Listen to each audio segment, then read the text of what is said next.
back. Our next guest is a modern-day Renaissance woman. Lori Palatnik is a mom of 5, a new grandma, and the wife of a Washington, D.C. rabbi, just to name a few. And by the way, she happens to find time to be the founder and full-time involvement with the Jewish Women's Renaissance Project, with the mission of empowering women to change the world through Jewish values.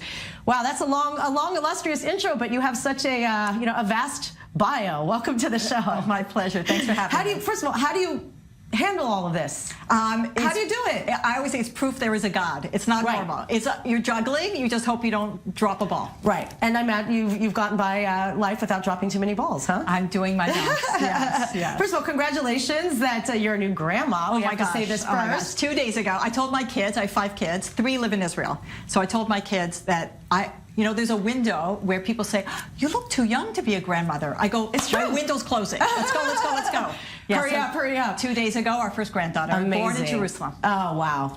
Did you ever think growing up that this was that you would have children here? And, America's good. It's hard to uproot your life. I'm telling you, this was not on my radar. Israel was not on my radar. None of this was on my radar, but it's been an incredible journey.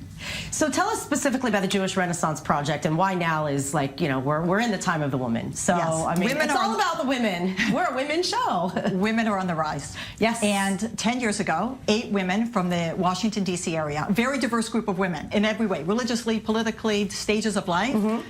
We got together and we talked about how can we change the world by harnessing the power of Jewish women.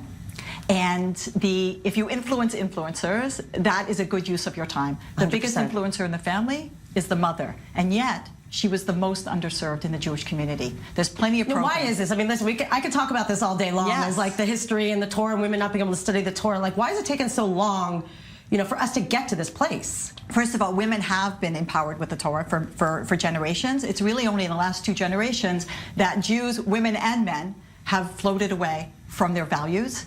And we believe that women will be the agents of change to bring everybody back. Because the 3 most important decisions a family will ever make are primarily in the hands of women. Primarily. Yeah. Where we live. Buying, shopping. No. Consumer decisions. Where we live. If your husband wants to move to another city and you don't want to move, are you moving? Nope. No.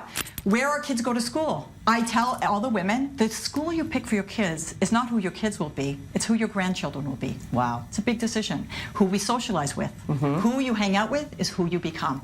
Those decisions are primarily in the hands of the woman. So that decision will affect the family now and for generations. 100%. So these 8 women who got together, we didn't start a women's movement based on Jewish values because we're a bunch of girls. We did it because it's strategically smart.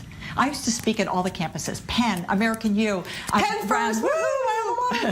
But I found more and more that if you inspire a 24-year-old boy, you inspired a 24-year-old boy. But he's a 17-year-old sister and a 14-year-old brother and parents. You get the mom, you get the family.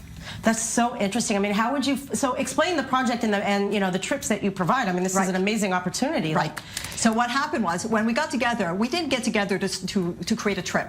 We got together to change the world through Jewish women. So if you inspire a woman, you inspire a family. If you inspire enough families, you inspire a community. And if you inspire enough communities, you can change the world. So what is the ultimate goal then? I mean, because listen, we know in modern times, okay, all of this stuff is going to happen when everybody comes back to Israel. We know that's not going to happen. So what does it mean for the hard diaspora level of bringing Israel to the soul of everyone, even if you're living in Washington, D.C.? The Jewish people have a job to play in this world. What is our job? Or Lagoyim. We're supposed to be a light unto the nations. We're like the oldest child. I love all my kids. With a lot of responsibility. I love all my kids, but the first one changed my life forever. We have a special relationship, but it comes with responsibility, and you're supposed to be an example. The Jewish people, we're like the oldest child. God loves all the nations, but we are supposed to be an example to the world. We're not doing our job. If Harvey Weinstein and Bernie Madoff are the example of what it means to be a light unto the nations, we're a very dim light. How do we light up the world? Target the mother. She will do it. So we came up with many ideas. This is all in the Torah. This is all in Kabbalah, which I study. The time, we're in the time of Malchut. The Torah is the woman. I mean, the Torah represents the energy of the woman. It's that the Torah was given at Har Sinai at Mount Sinai to Beit Yaakov. It was given to the women first. Why? Because God said, sell the women first, and it's a done deal. It doesn't matter if the guy's saying yes or no. And also, we don't exaggerate. I mean, not that I want to bash them in, but women, we work together well. We do work together well. And when we're together, we're not as, I think when you're floating all by yourself, it's easy to second guess yourself, not have confidence. It's we build each other up. We see the bigger picture. Right. And we're willing to put our differences aside in order to win the game. Right. Whereas a man sometimes has a hard time with that. So when do we win the game? What does winning the game mean? Means really that the Jewish people are that light unto nations in terms of values, and all nations will rise, all boats will rise. So we came up with many ideas. This idea, this 8-day immersion experience in Israel was one of many ideas, and this took off like a rocket. So there's going to be a lot more to come, I'm sure. The first year we brought 300 women, then 600, then 900, then 1,000, and then Israel's Ministry of Diaspora Affairs came to us and said, who are you? What are you doing?